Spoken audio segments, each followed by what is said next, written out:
This is the Detroit Sports Podcast Network.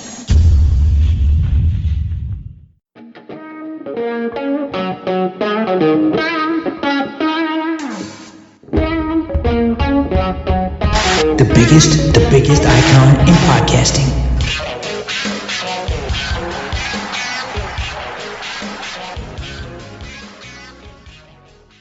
Welcome in, everybody, to this week's episode of the DocNJock Wrestling Podcast. I'm your host, Adam the Jock Strozinski. On today's show, boy, we've got a ton to get into. Where has MJF been? What's going on with him?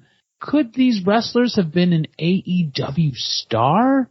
What about these WWE stars? Are they coming back? What's the deal? We've got the inside scoop on all of that, as well as some handcuffs being released on some wrestlers. Yeah, we're going to tell you all about that later on in the show. Of course, we're going to get into the biggest topics and trends in wrestling. We're going to take a look at AEW.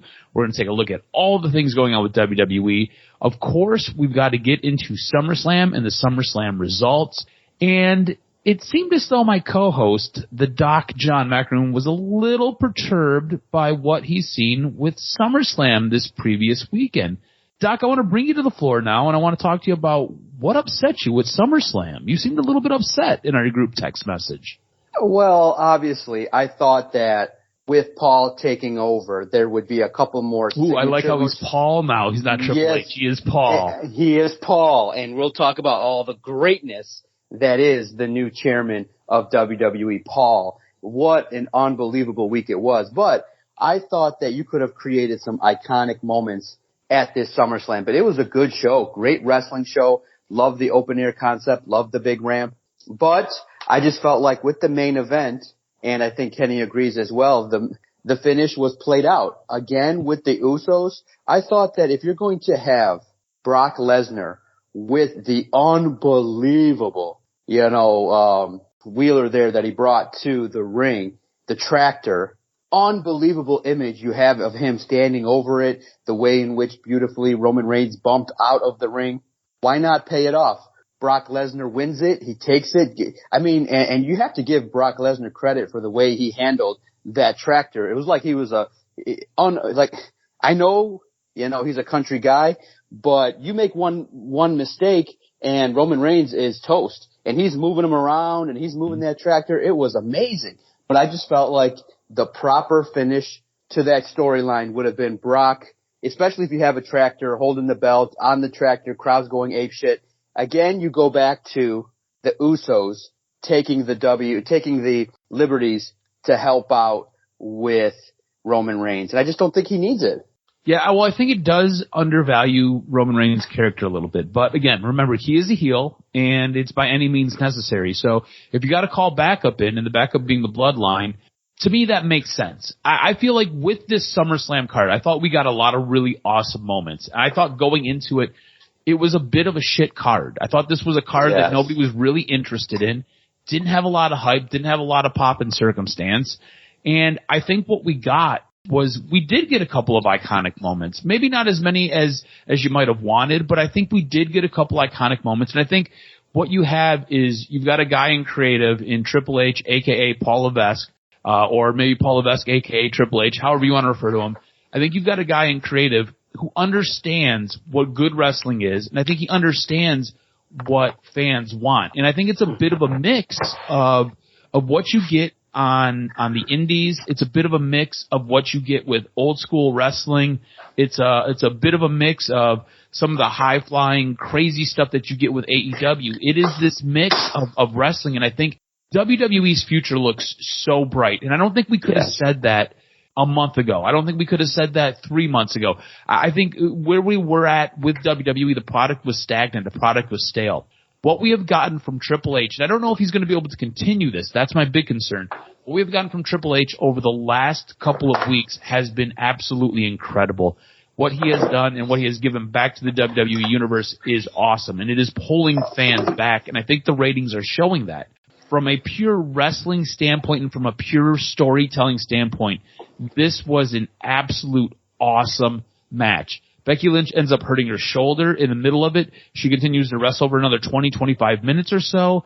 I thought this was an absolutely fantastic match. I thought they did a really good job basically capping this story. And I thought what Triple H gave us at the very, very end, he gave us the man back. He gave us a face Becky Lynch back, which we can all agree, heel Becky Lynch isn't working. The fans want to love her too much, so it's just not working with her being a heel. He gives us a face Becky Lynch back, and I think that was fantastic. What did you make of this match? Because I thought it was absolutely incredible. What a beautiful way to open SummerSlam, huh? A great classic wrestling match. And I think that's what I think a lot of people really expected was, okay, with Triple H and Stephanie at the helm, there's going to be more of an emphasis. It's going to look like NXT. You're going to have high-end matches. You're going to have stories that build to a conclusion, and then you're going to, at times, get what you like. And then I thought what happened after the match was spectacular, even though we might have known or foreshadowed what could have happened. Mm-hmm. But the bringing back of other talent that had been released previously by Vince, I think is beautiful because it kind of washes in a way metaphorically some of the stench of Vince's decisions when you could say, okay, you can start to see that maybe there was just a professional creative difference between Paul and Vince. If you bring back 3 talent that were gone, that means someone valued them more than Vince McMahon. And that happens. When Vince McMahon's the boss, I'm sure Paul has advocated that, look, this mess thing is stupid for a character, but Vince is like, no, I want to sell merch. I want to create a kids superstar, and this could work. Or it could have been just a stupid little test that Vince wanted to see. Can this guy get it over? Can this gal get this shit over? And Paul's not doing that kind of bullshit. He knows, okay, you're talented. Let's give you your shot, and let's actually give you your opportunity. So to see Bayley return with the 2 other characters was awesome. But I'll ask you this: do you think Io Sky is the proper name to give her instead of just giving her the name that she previously had? I think that was the chatter online that kind of got people debating. Yeah, I liked her old name, and I'm gonna still refer to her as Io Shirai. I'm not gonna refer to her as Io Sky. So I was a huge fan of her old name. I don't think you necessarily needed to change it, but that's the direction they're going. They're changing it. I think the big surprise was Dakota Kai coming back. She was part of those releases that WWE had months ago, and she was able to go sign anywhere. And I've got some news and notes later on in the segment, or later on in the show, that talks about where Dakota Kai was possibly going to go, but it never happened. And thank goodness it didn't, because she did come back to WWE. She is now paired with Bayley, and I think instantly, with SummerSlam, you had Triple H putting his thumbprint, putting his mark on this show by bringing back Dakota Kai, by moving up Io Shirai, aka Io Sky. And remember, she had a foot out the door. She was on her way to Japan. She was not signing that contract that WWE was giving her. Triple H comes in, has a conversation with her. Next thing you know, she's on the main roster, which I think is absolutely fantastic. Bayley's back, and Bayley instantly inserted into a prominent role, and instantly the talent level of this women's division, which we have bagged on, has all of a sudden elevated to a new stature. It is now that the bar has been raised, and it is absolutely fantastic to see Bayley back. And we had foreshadowed it. We had talked about it. There had been some rumors and some conversations about whether or not she was going to come back. But I think bringing up Io Sky and bringing back Dakota Kai were big monster moves that Triple H instantly makes on his very first pay-per-view. Really and truly his 3rd night of creative, absolutely bonkers. After that, Logan Paul ends up pinning The Miz. Look, you can say what you want to say about Logan Paul. I think what we got at WrestleMania was awesome. I think we got introduced to Logan Paul, a guy who really is going to take this business serious, a guy who really puts in the effort. And then what you got with The Miz was, it was like, okay, could this have been a fluke? It might have been a fluke. Let's see what happens. I thought he had an absolutely fantastic match with The Miz. I thought he had an absolutely great match. I thought the frog splash off the top rope through the announcer's desk was absolutely insane. I thought beating Miz with his own finishing move was really cool. I think at some point we've got to develop Logan Paul's character. We've got to get him a finishing move. We've got to kind of give him a little bit of direction. It was really weird though, because this was a guy who the fans were booing regularly. He was supposed to be a babyface, showed some heel tendencies on a couple of nights episodes of Raw leading up to SummerSlam, but comes out, fans cheer him, comes back, and the fans cheer him again on Monday night. and I think it's fantastic. I think the direction that they're going with Logan Paul is very, very good. How impressed have you been with a guy who, basically an internet sensation, kind of a comical boxer? I don't think anybody in boxing really takes him seriously, but all around he's just a freaking athlete, is able to step into the WWE ring and he just performs and he delivers. It's not one of those things where he under-delivers. He is over-delivering all the time. I don't know if he can keep that up. Again, speaking of being able to keep things up, I don't know if he can keep that up forever, but right now the dude just keeps delivering, and I think it's awesome. To me, it says, hey, give AJ Styles a lifetime contract to train afterwards. I mean, if the rumors are true that he trained with AJ Styles to prepare for this, oh my God, it was amazing. And to create one of the memories, I'm sure that you said, was that frog splash. Everybody was surprised, and you know, sometimes it is crazy to see that the likes of Pat McAfee and Logan Paul can put it all together, where they're athletic, they got the charisma, they're young, and they can go out there and create memories. I mean, you know now inherently the WrestleMania moment has to now be Logan Paul versus Pat McAfee to see who is the internet sensation of the world. But I think that, wow, if that guy can start there, and he's got the passion, he gets addicted, if that's his starting point, what can he become? He can actually be, you know, considered, he probably was a WWE superstar out there in the universe, just making a name for himself, making noise. And now WWE gets all that attention, all the posts, all the extra traction that he brings to the table, and the fact that he can move and wrestle and can tell stories, and you can make him a face, heel. He can do whatever. He can be a valet. He can be a commentator. He can do whatever. He can do whatever he wants. The sky's the limit for him. And I was just, wow. If that's the starting point, Triple H and the company may have found something. Maybe even someone that one day could, if he puts the 5 to 10 year grind, could be an IC champ, believable, along the lines of The Miz.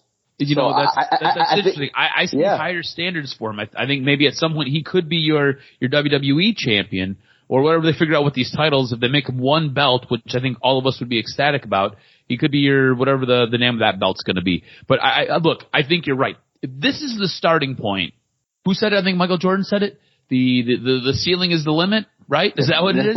But the sky is legitimately the limit. So he can do anything. I thought he was so freaking impressive. And, you know, you said something there that I didn't even think about, because he's not bad on the microphone. A lot of times these guys they come in and they can't cut promos. He's actually really good on the microphone. He could be a valet. You know, he could be a bumping valet. Maybe not right now, but maybe a little bit later on in his career. You know, when the injuries tend to catch up, the body starts to slow down a little bit, or maybe he just doesn't want to do the high risky moves anymore. He can be a valet. This is a guy who can legitimately get his own matches over. And sometimes that's the hardest part, right? A guy we're going to talk about, actually maybe two guys we're going to talk about with their next match, are guys who tend to sometimes struggle a little bit on the microphone. The ability to get your match over, I think, is sometimes understated, but Logan Paul can do that as well. And I think you're right. I think what you said there, absolutely fantastic and spot on. He can pretty much do just about anything. Guy who struggles to sometimes get his matches over, Bobby Lashley. Bobby Lashley, I think, has been put in a really good spot. I think Bobby Lashley's taking good advantage of what he's getting. Again, gets another win, gets a big win over Austin Theory, submits him, puts him in the hurt lock. This was a quick match, and the story built around it was Austin Theory was trying to remain fresh to cash in his Money in the Bank title shot later on in the evening. I thought this was a good way to help get Bobby Lashley over. I thought this was a good way to just try to build that story for Austin Theory. Really kind of weird. We haven't seen much of Theory after SummerSlam, so we'll kind of see what happens with him and his push going forward. Now, the Mysterios end up defeating the Judgment Day by pinfall. We get the return of Edge with a very vampire and blood-like gimmick. What did you make of this new Edge, especially since Edge left? So the reason that Finn Balor ends up taking over the Judgment Day is because they don't want, I shouldn't say they. Edge doesn't want to do anything supernatural, but he comes back as a vampire, essentially. So, what did you make of the new version of Edge, who helps the Mysterios get the win here? I liked it. I think that this version now is going to come out for Retribution, and unfortunately, this haircut makes him look a lot older. Dude, he looks like DDP. Yes, exactly. So, I don't know if you can freshen the look a little bit, but his long hair with the gray made him look a little bit old too, a little fragile. But I just want to see how this plays out moving forward, because now you have this face, this legend, and now he's intense and he's ready to handle business. So look out, Judgment Day. Your time is coming. I think it's going to come full circle where Edge is going to get his revenge on those that turned his back on him. What did you make of the Pat McAfee win over Happy Corbin? He ends up defeating him by pinfall. I thought this match, look, I think Pat McAfee is so entertaining. And watching this match, I was giving Alyssa updates. She was at a bachelorette party, and I was giving her updates of what was going on. And things I said, Pat McAfee is so damn entertaining. Like, everything he does is just entertaining. Like, physically, he's entertaining. The words he says, entertaining. His interactions with the crowd and his interactions with other wrestlers, entertaining. However, this match I thought was a little bit sloppy for Pat McAfee, especially after what we seen at WrestleMania. I thought this match was just a little bit sloppy. And whether that was him, whether that was Corbin, whether it was wrestling out in the Tennessee heat at night, you know, that ring gets a little bit wet because of all the sweat and all the perspiration. I don't know. I just thought it was a little bit of a sloppy match, and it just didn't quite hit the mark like his previous match hit the mark. Exactly. Sometimes the dance partner doesn't exactly work with you the right way. But bottom line, can't always win it. But I'm actually kind of surprised that Baron Corbin, Happy Corbin, just kind of hasn't moved up a little bit with the talent that he has. It's kind of like there's one thing missing, and I'm not sure what it is, whether it be bad storylines, whether it be just a slight incorrect fit. You would think that this match would have did better, and it was disappointing, like you said. That was my note, was like, why wasn't this better? And sometimes it's just you put two people in the ring and you see what happens. The chemistry just wasn't there. And maybe because of McAfee's schedule, this would have been something where, you know, when Seth and Cody were feuding, they were fighting like 3 times a week at every house show, at every dark show. It would be a Raw, SmackDown, house show.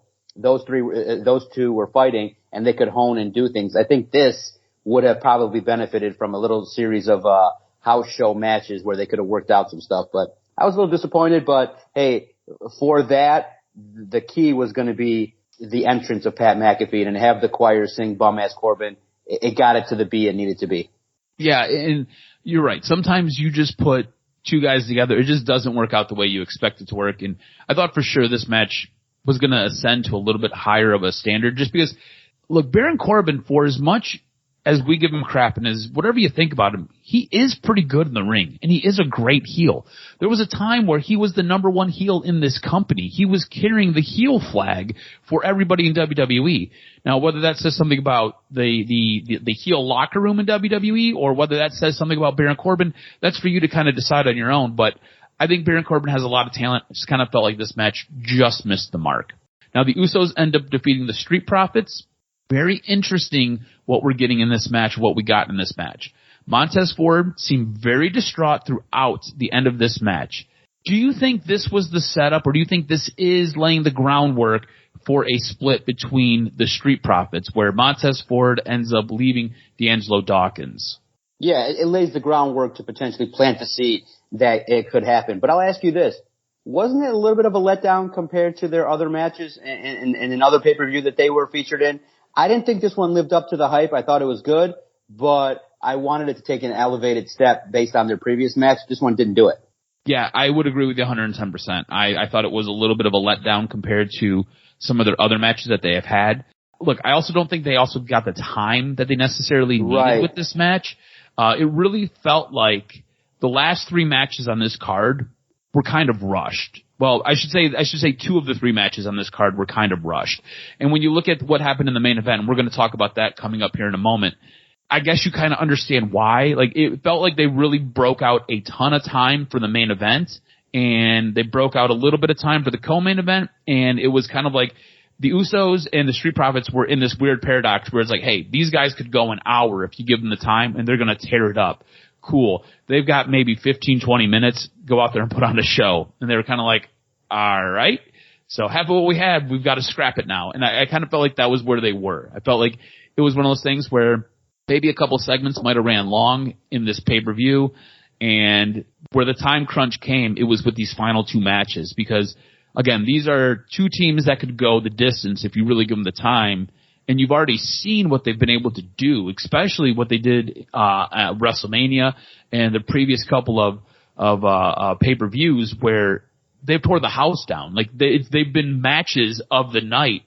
And this one just, it seemed like it felt a little bit short. On a scale of 1 to 10, this match probably 7.5, maybe an 8 if you want to be generous with it. But I think, like you said, you're getting that groundwork of a possible heel turn or a possible separation of the Street Profits. And I don't know if I really like that. I don't necessarily think you have to do that. I think the big thing coming out of this match, and this is something that I've seen online, I've seen a lot of chatter about it. Do you feel like the Usos are the best tag team of all time in WWE? That's been a lot of talk. Ooh. Michael Cole said that in this match. He's like they're the best tag team in WWE history. I've seen that a lot online. I've seen a lot of people saying that. A lot of talking heads have said this. I think they're absolutely fantastic, but for me, I don't know if they hit that mark. Maybe it's just my childhood memories. Like when I think of like best tag teams of all time, right? I think Heart Foundation. I think Legion of Doom. Legion of Doom, Demolition. Those are teams that I think of, and maybe it's just like it's a very 80s mindset, and maybe it's because that's what I grew up watching. But those are the teams I remember. I remember the Rockers. I used to think the Rockers were fantastic, you know. So those are the teams I think of. So I don't know if it's just more where my brain goes because of when I was a child, what I watched. I think they're great. I think they're fantastic on the microphone. I think they have really, really good matches. And I think they're entertaining as all hell. But I don't know if they're the best of all time. Yeah, no, they're not there yet. They're in the conversation. They're moving their way up. They have the potential to be, but they're not there yet. No way. Demolition, the likes. Right now, you could even say that potentially the Rockers still are ahead because of what they were able to accomplish in terms of getting over. Now, they're making their way up the list, probably just past the Rockers. Now moving into the conversation with Demolition, Legion of Doom, and then you're working your way up to the Heart Foundation, which was one of the premier tag teams. But yeah, the Usos are in the conversation, and they could end up being that type of tag team. And it's good because you saw the potential in them several years ago, and it's good that they're getting that credit. So what I'm going to call the worst match on the card. I thought this was the worst match by far. I don't think it was very entertaining at all. But I didn't really know what to expect from it. Like, I shouldn't have had any expectations from it. Liv Morgan ends up retaining her SmackDown Women's Championship over Ronda Rousey in what we're going to call a really weird finish. Ronda has Liv Morgan in an armbar. Liv Morgan is tapping as the referee is counting 3. Referee doesn't see Liv tap. Referee counts 3. Shoulders are down. Liv Morgan keeps her belt. Ronda ends up going ballistic at the end, beats up the referee. And at the time, it seemed like it was a heel turn. And I think that might have been the right move. Internally, WWE has her listed as a face still. So I'm confused. Which way would you rather see Ronda Rousey portrayed? As a heel or as a baby face? And what did you think of this match? Right. It's tough to put words because you have Ronda putting the armbar in, and then you have Liv tap, and then see now you've set up a little bit of what happened this week on SmackDown with the fickle fans. I was just disappointed in if you don't have to have this additional wonkiness to the match. You know, I know. See, I think the great question of our era throughout the course of this podcast is how do you have somebody lose in a way that creatively gets them still over? And we all remember the iconic Stone Cold Steve Austin where he's bleeding and he passes out. That's probably the most used way is that a double turn, or where you just get respect and you don't tap out, you just pass out because of all your efforts after a great match, or a DQ or something like that. I would have just went full bore and had this be a DQ finish. You have Ronda, maybe you align her with one other wrestler, maybe. I mean, come on, let's put our brain together here. It's not that hard to figure out. Maybe Ronda pairs up with Shayna Baszler. Maybe Ronda brings in a new UFC type fighter that could be her talking piece. And you just have her beat the shit out of Liv Morgan. Now, okay, fine, that doesn't change the title or anything like that, or it doesn't give you the satisfaction.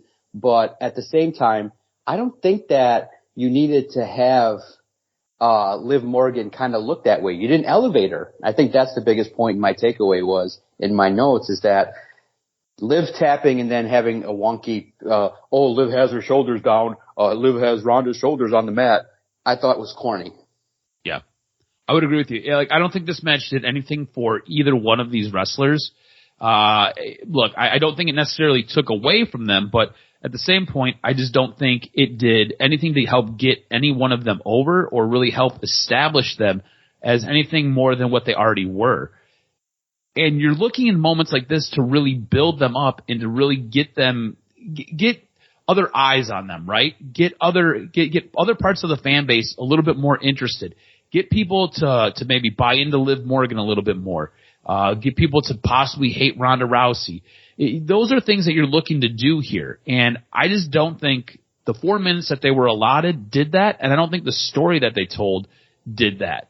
I don't think any of it was very good. And I think that was a little bit of the issue. Now, again, this match could have suffered from just being where it was placed on the card and being pinned between basically two matches that I think we all had pretty high expectations for. On top of that, I feel like the main event got a ton of time. And you highlighted early on in this episode some issues you had with the main event. In the main event, we've seen Roman Reigns take on Brock Lesnar. He ends up winning as he's the last man standing. And there were things that you didn't necessarily like. Let's kind of start at the beginning, because there were things that I didn't necessarily like either.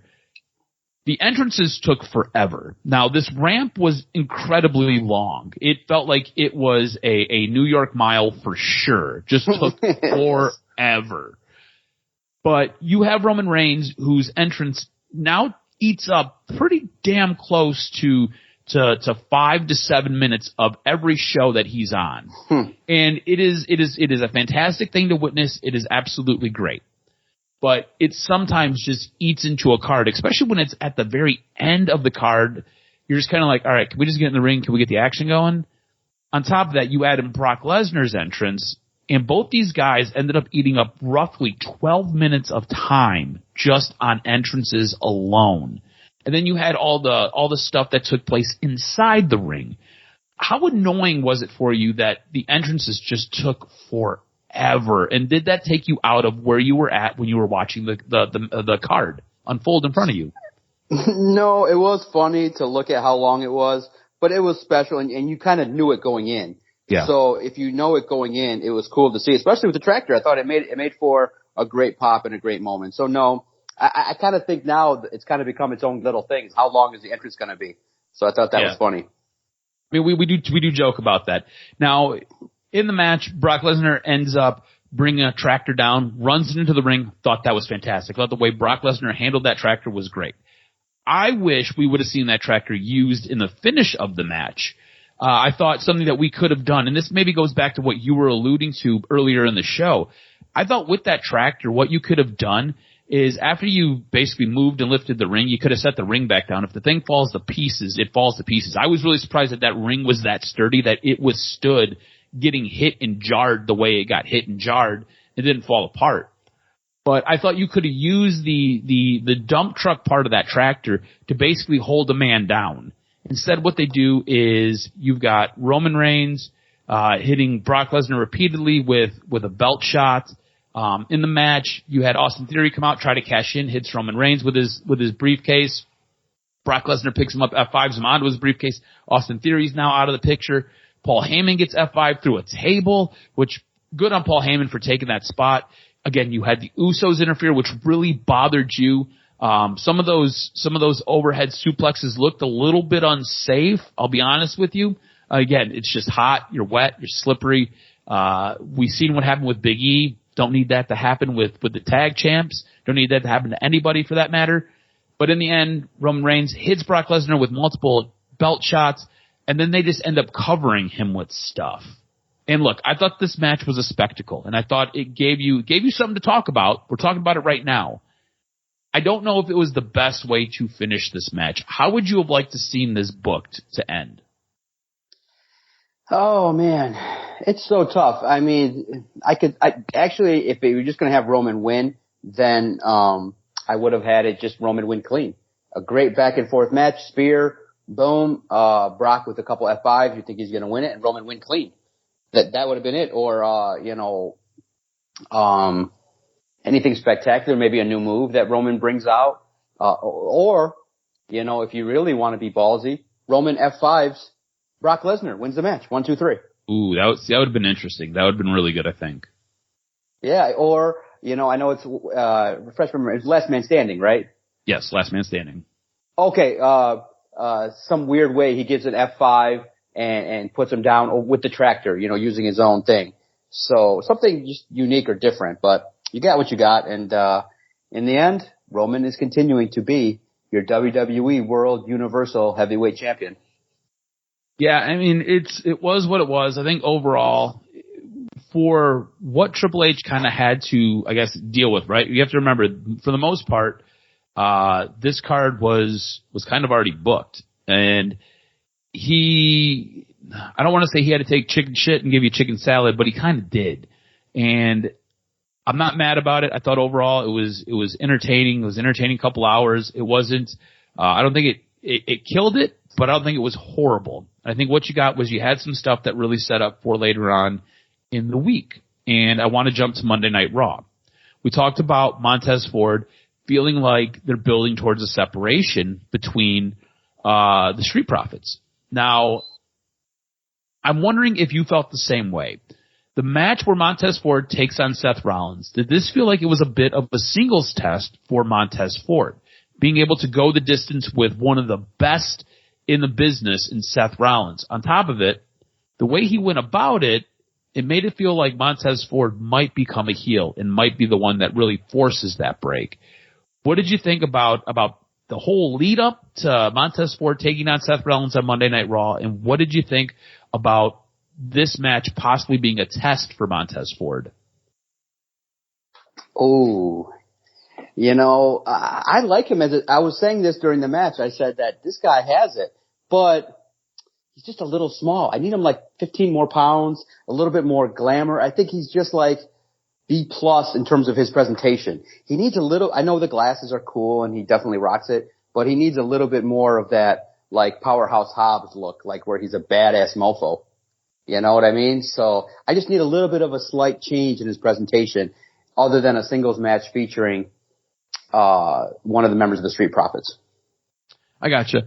And what did you think about them deciding to play Rochambeau to take on Seth Rollins and Montez Ford essentially cheating and running down to the ring, grabbing a referee and going? Do you think that sets up for him possibly being a heel later on?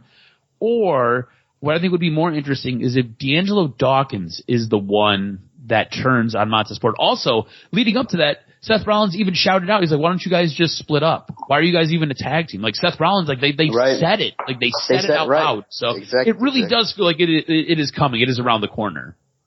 It is. It's coming. Yeah, that would be cool if Angelo Dawkins does something too as well. It'll be great to see. I can't wait to see it. I can't wait to see the potential of what's going to happen next. Or you elevate the Street Profits for another year by having them be the team that beats the Usos. See, I think that would be great if they did that, but I don't know if they're going to do that. I think that would be fantastic. And then we get to keep them together. I thought Raw was really good. Raw coming off of SmackDown, it felt like it was a really good show. I don't think there was anything that was like, oh my God, that was crazy and that was awesome. But I felt like it was a really good show. It really helped recap what took place at SummerSlam. I felt SmackDown was a pretty forgettable show up until probably the final 3 minutes. I would say the final 3 minutes of SmackDown were pretty freaking awesome. You have Roman Reigns standing in the middle of the ring with the bloodline surrounding him. Everybody but Paul Heyman. Paul Heyman's out on sabbatical because he got an F5 through a table. And you've got Drew McIntyre coming down, building towards their match at Clash of the Castle. And all of a sudden, you hear this familiar music, and everything kind of goes gray, and you see some fog, and you see a woman standing at the top of the ramp. I instantly knew what it was. I had been anticipating this for a while. I knew instantly what it was, and I was pumped. I stood up, and I was like, let's fucking go! Let's go! All the dogs in the house freaked out because I was pumped. And next thing you know, expecting Karrion Kross to come down the top of the ramp, He comes from the crowd and jumps Drew McIntyre and lays Drew McIntyre out and then stares up at Roman Reigns, basically signaling Roman Reigns' next guy is going to be Karrion Kross. And we're going to get Karrion Kross the way we should have got Karrion Kross the first time. With Scarlett, with the gear, with all of it. No gimp mask, no weird SBDM sex thing, none of it. We're getting Karrion Kross the way Karrion Kross was supposed to be delivered to us, the way he was delivered in NXT. And boy, after basically 5 episodes of WWE programming with Triple H at the helm, it really feels like we're getting all of the best of NXT on the main roster, and it's been pretty fantastic. What did you make, and what did you think of Karrion Kross showing up, and how awesome was it? I loved hearing the rumors. I just didn't think it would happen so fast. I thought, wow, unbelievable. He had the perfect look. He looked like a badass. But here's the problem. That fucking crowd were either stupid or high or sitting on their ass. They weren't. I don't think they knew who it was. Yeah, that's what I'm saying. That moment should have been a marked out moment with the crowd involved as well. And I thought that it ruined, like, I think the most beautiful representation is if you rewatch the video after you see Karrion Kross destroy Drew McIntyre, look at the fan in the front row. He's looking like, I think this is a big deal, but who is it? That's the look that he had. He's like, I think this is a big. He has the look. He's standing there, this big dude, and he's standing right there in the front, and he's looking right at the guy, and you can almost see the wheels churning in his head. He's like, is that Edge? Is that Christian? Is that MJF? He's like, who the fuck is this? And it was such a classic look, but I thought the blessing was, and I think the touch that was added that was nice. Scarlett puts the clock in the ring, turns it over, they pan out, and it's tick-tock, motherfucker, and that's the perfect way that you encapsulate the beginning of the story. Perfect. Yep, I thought it was absolutely awesome. I think Karrion Kross showing up with hair maybe threw some people, like, but you're right. Like, that crowd was so flat for him. It was nuts. I was just like, kind of like, come on, guys. Like, what are we doing? How do you not know who this is? So, look, I thought it was great. I popped super hard. I often tell you that normally when I watch wrestling, I watch it with Alyssa, and she was excited for it. She was like, we're going to get it the way it was supposed to be, because she watched NXT with me when he was there, and I was like, yeah, we're going to get it the right way. Triple H is making a lot of Vince's wrongs right. So I think it's absolutely fantastic. We did not get into calling the card. I messed up a couple things in my rundown here. Calling the card, I ended up getting the point. I got 6 out of 8 over you, who got 5 out of 8. I increased my lead by 5. No big deals there. We'll move on quickly from that. Did you have anything else that you wanted to talk about from WWE before we jump into AEW? No, it was a good week, and all it is now excitement. Everybody's happy. Everybody is now anticipating what will become of this new product, and it's going to be a badass time to be a WWE fan. Yeah, I look, so exciting. If you're not watching WWE, or if you went away from WWE, come back. Give it a week, give it 2 weeks. I think you'll be excited by what you're seeing. Triple H is doing an absolutely stupendous job, a great job, especially if you were a fan of NXT. If you're a fan of NXT, you're getting a lot of really good stuff. Now, as far as AEW goes, I thought AEW had a pretty good week. However, I hated the Undisputed Elite turning on the Young Bucks. Yeah. But it's not for the reasons why you might think. We've kind of been anticipating this for a while. We thought this might be coming, all right? In the ring, you've got Adam Cole, Bobby Fish, Kyle O'Reilly, and you've got the Young Bucks. Adam Cole is cutting a promo. It's story time with Adam Cole, baby. And next thing you know, he basically tells the Young Bucks, if I can't compete in this triples, in this trios tournament, and Kyle O'Reilly can't compete in this trios tournament, and you're not going to take Bobby Fish as your partner, you can't compete at either. Then they attack them. And look, we knew this was coming. All right. To me, though, this feels incredibly rushed. I like when you have a turn, when you're laying things down and you're building towards it. Now, I guess if you watch, Being the Elite on YouTube, if you watch the Young Bucks vlogs, you kind of knew this was coming for a while. I don't watch those. I watch AEW television. I read a lot of the dirt sheets. I follow a lot of other wrestling content. I do not watch Being the Elite by the Young Bucks. I just don't. It's not a thing for me. So I know Adam Cole's been out for a while. He's had a concussion, has a torn labrum. I know Kyle O'Reilly's been beat up. I know Bobby Fish just got back. So I understand what they are. I also understand that you unveiled 3 new titles in a wrestling promotion that doesn't need 3 more titles because of whatever reason. I felt like Tony Khan was basically trying to squeeze a round peg in a square hole. Got a trios match coming up, and instead of giving us this long-term build and really building this out and letting us see this relationship dissolve over the course of a couple weeks, maybe a month and a half, to then have this turn be more impactful. This just kind of felt like it was just something thrown against the wall, like, all right, let's do it because this is where we got to get to. To me, this felt very WWE-esque, and I kind of hated it. We didn't get that long-term build. Right. And listen, you need to do something with the trio situation. I know Adam Page has a relationship with the Young Bucks, so it's fine. I got it. I got the point of what they're trying to do. All in all, I just want to see how it plays out. So we'll see. Where this plays out moving forward. But yeah, it could have been done better. And I can't add too much to what you said. It could have been done a little bit better to make it more impactful and more juicy. Yeah, it felt very blah. Now, I do want to ask you what you thought about Matt Caster's Vince McMahon line in his rap before the Acclaim took on the Gun Club in it was a garbage can street fight match. What did you make of Matt Caster's referencing Vince McMahon and we will retire you like Vince McMahon? I popped. I think that was the intended purpose, right? Pop!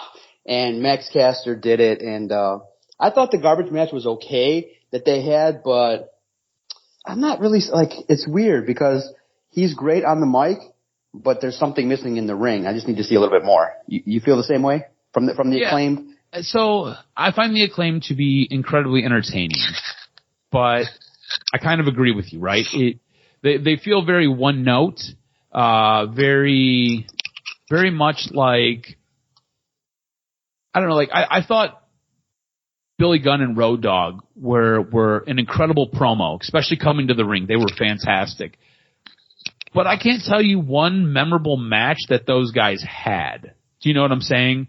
Like I remember everything with them coming to the ring. I remember, oh, you didn't know? But I can't tell you one wrestling match that those guys had where I was like, wow, that was a great match. You know, it was always good enough to be on the card, but it wasn't anything to where it like held your attention. You're like, oh my God, that's amazing. So I kind of feel like that's right kind of where the Acclaim are, right? The Acclaim are a great promo. They're a great entrance to the ring. But when they get there, it's just kind of a match, just kind of what it is. So I don't have a problem with what you're saying there. I actually agree with you. I think that's a really interesting point that you brought up. I haven't really thought about that. But yeah, I feel like they are very one note, and it is very much an entrance, and that's what it is. I want to talk to you a little bit about Rampage. Okay. At this point, is Rampage, like, it's not must-watch TV. No. But is Rampage even watch TV? Like, does it even, like, I know we watch it for this show, but if we didn't do this show, would you even bother? Would you waste your time? Because I wouldn't. I get so annoyed that I have to spend an hour of my night watching Rampage. And Rampage was live on Friday night. Rampage was live on Friday night, and it was still, to me, it was still a C- show, and it felt like a waste of an hour of my time. Yeah, it's not must see, that's for sure. I would look at it like DVR it, and I don't ever watch it live. I DVR it, and then it gets into the mix right before maybe Saturday morning. I get through the 40 minutes, and yeah, to be honest, a lot of the wrestling matches I don't even get through. It's like, yep, plus 40 seconds.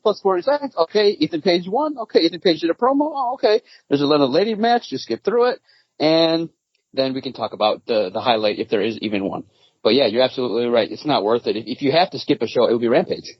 Yeah, and here's the thing: when we go to put the show together, when we're watching for things, we're watching for that highlight. We're watching for that moment. Rampage gives you none of those. Rampage hasn't given you one of those, and I can't tell you how long.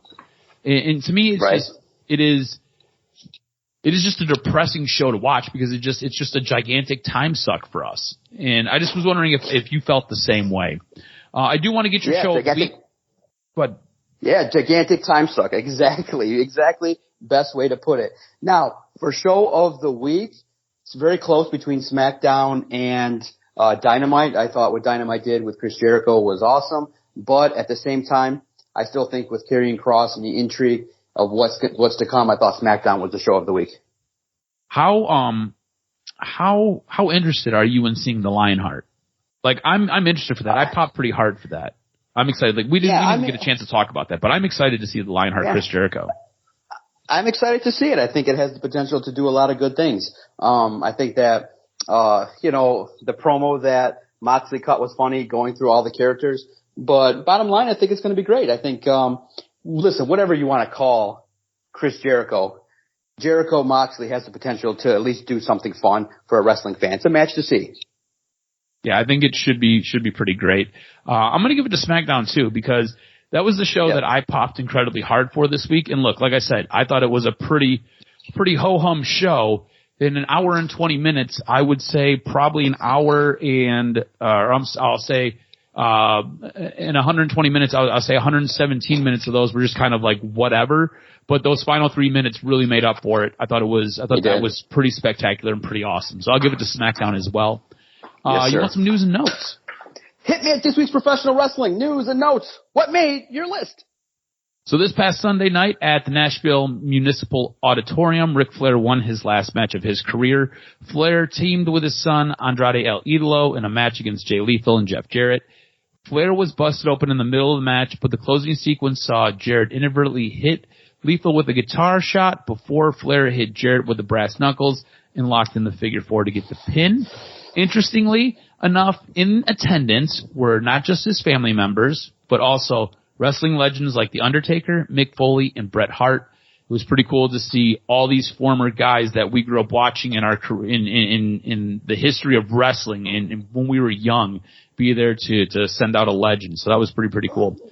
Now, Dakota Kai could have been All Elite. Kai was originally released from her WWE contract in late April and became a free agent a month later in May. Per Fightful Select, multiple companies were interested in Kai following her WWE departure.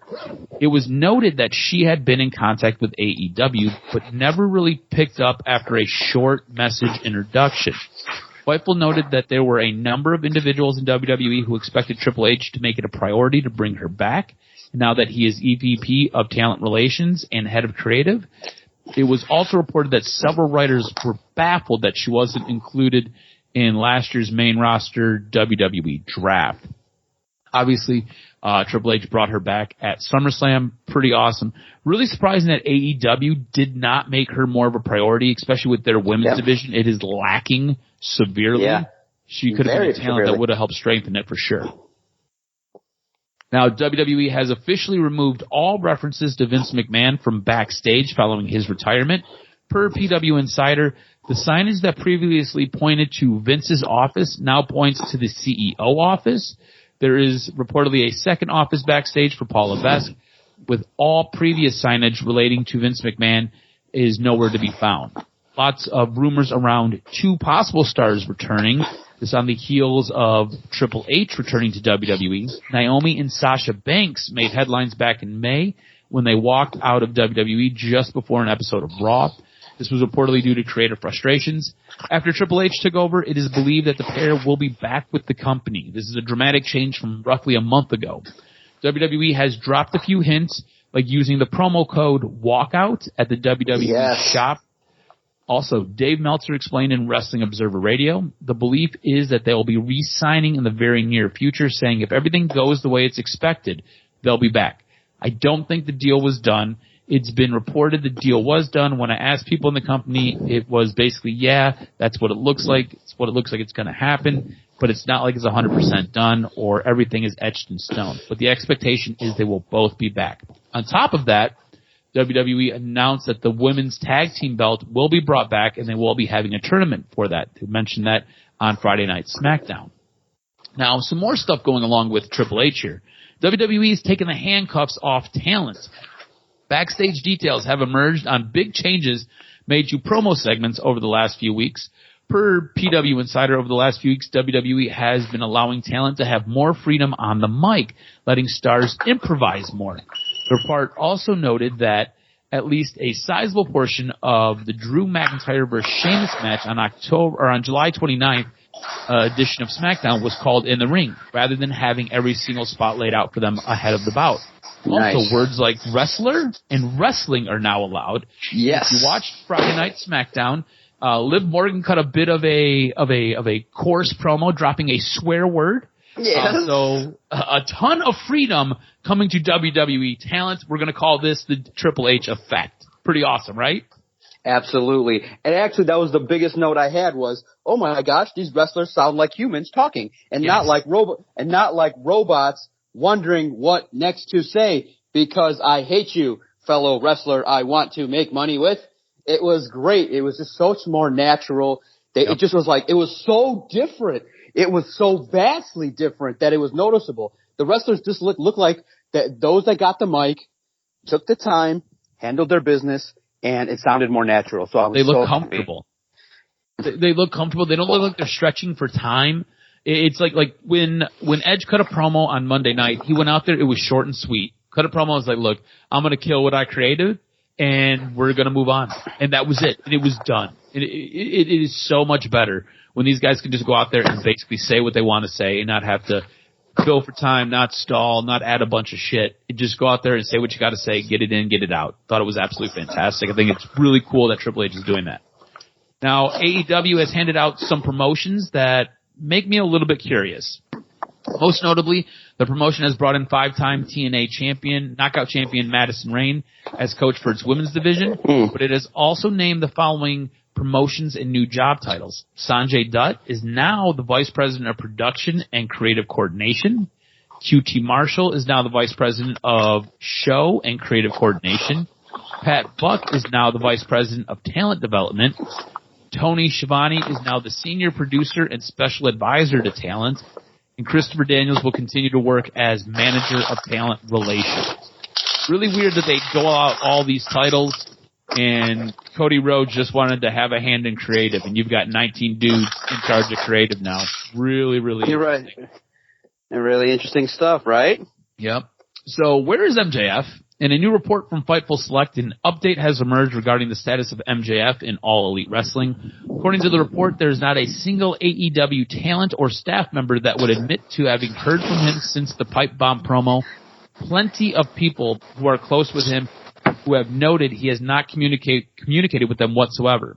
Fightful was able to confirm the earlier report that after the promo, which was on June 1st, MJF did stay in Los Angeles, where he reportedly conducted non-wrestling related on-screen meetings.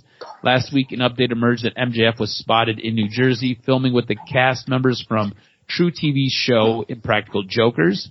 Notably, True TV is part of the Warner Brothers Discovery Network, as they are TBS and TNT network partners of AEW. According to everyone that Fightful spoke to, mum remains the word from Tony Khan himself regarding MJF, with no one saying where they've heard that they spoke with MJF whatsoever regarding the infamous promo. Anytime you ask Tony Khan what's going on with MJF, what's going on since that promo, he says he can't talk about it. So really interesting there. Now, while some in AEW are reportedly still under the belief that MJF is legitimately on his way out of the company and wants to go to WWE, there isn't any new evidence to suggest that.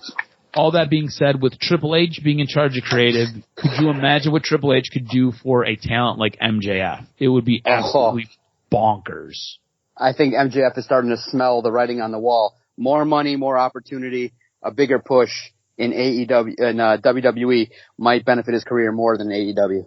Yeah, absolutely. I agree with you 110%. It'll be interesting to kind of see what happens. But that's going to do it for this week's wrestling news and notes, my brother. Make sure you follow Adam on Twitter at AdamRSGROZ. Follow the network at Detroit Podcast. What a breakdown of wrestling this week.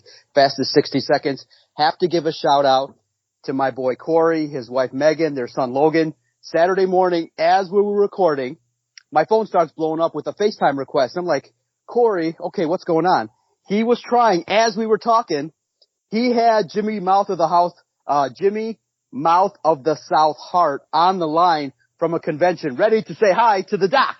And he had asked me last week, he's like, do you want a megaphone signed by Jimmy Hart? I'm like, hell yes, of course. You don't have to ask me. His son is a huge wrestling fan, and I've been coming across a lot of families where their kids now are becoming wrestling fans. So Corey, Megan, Logan, thank you so much. We will now have in the office a megaphone signed by Jimmy Hart. And he was trying, Jimmy Hart was so kind.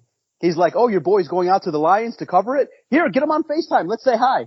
And I missed it because we were recording, but I have a video shout out that now Adam is in possession of from one of the greatest managers of all time. So thank you, Corey, man. You're a good dude. One of my college buddies and high school buddies that has still stuck with me through all these years and will blow up my phone every once in a while when he does cool shit. And now he's reliving wrestling through his son. So eventually I have to give him a tour of the office with all the belts hanging on the wall. Corey, Logan, Megan, I appreciate you. That was really cool to think of me on a Saturday morning. Thanks, guys. Next week, great episode of Doc and Jock Wrestling Podcast, always coming. We appreciate everybody that listens to the Doc and Jock Wrestling Podcast.